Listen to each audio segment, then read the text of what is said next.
রহমত এলো, আবার রহমত এলো, বছর ঘুরে মাহে রমজান এলো।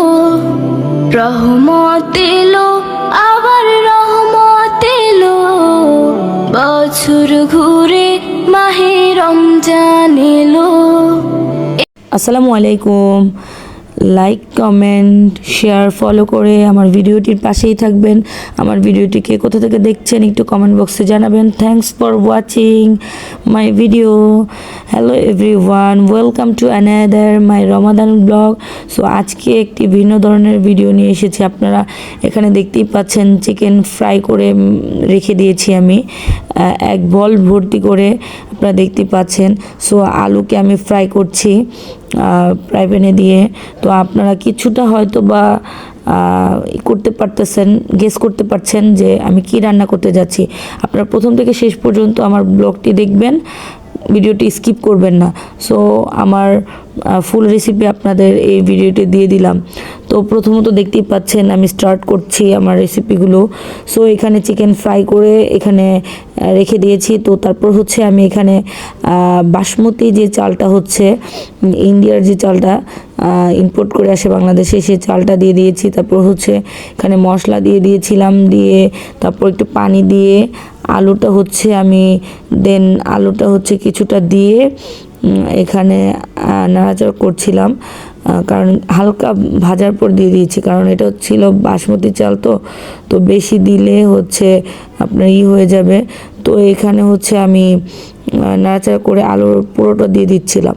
তো পুরোটা দিয়ে তো তারপর হচ্ছে আমি এখানে আবার নেড়ে চেড়ে দিব, নেড়ে চেড়ে এক ধাপে নেড়ে চেড়ে দিব। তো পানিটা হচ্ছে আমি ওখানে হালকা দুধ ইউজ করছিলাম, তো হালকা পানি ইউজ করেছিলাম যাতে চালটা সিদ্ধ করে আসে। তো এখন আমি হচ্ছে আবার 1 কাপ পরিমাণে পানি দিয়ে ফুল পানিটাকে দিয়ে হচ্ছে আমি দমে দিয়েছি। তো এখন দেখেন আলহামদুলিল্লাহ এখানে কালারটা দেখেন, জাস্ট আমি এখানে ফুড কালার দিয়ে এখানে মিডিয়াম আঁচে দমে দিয়ে দিয়েছি যাতে সুন্দরভাবে কাচ্চিটা সুন্দরভাবে হয়ে যায়। কাচ্চি বলতে আমি হচ্ছে এখানে আরবের হচ্ছে চিকেন খ্যাপসা এখানে খ্যাপসা স্টাইলে রান্না করছিলাম। সো এখানে হচ্ছে আমার চিকেনগুলো ছোট ছোট পিস হয়েছে, আমি আগে কেটে ফেলছিলাম, তাই ওই স্টাইলে রান্না করেছি। দেখেন কতটা স্মুদি এবং কালারটা দেখেন জাস্ট ওয়াও অ্যান্ড জোস। আর খেতে দারুণ দারুণ, আমি তো অফ ক্যামেরায় খেয়েছি। আর এখানে ভিডিওতে দেখেন আপনারা কালারটা দেখেন, আপনারা এখনই মনে হচ্ছে না যে ঘ্রাণ নাকে চলে এসেছে, এখনই প্লেটটা নিয়ে বসে পড়ি।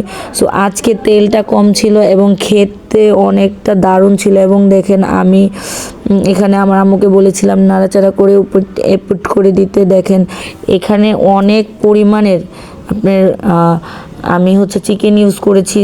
এখানে চিকেনটা বেশি না দিলে এখানে খেতেও ভালো লাগবে না, এবং দেখতে যে জিনিসটা ভালো না লাগে খেতেও তার প্রতি ভক্তি আসে না।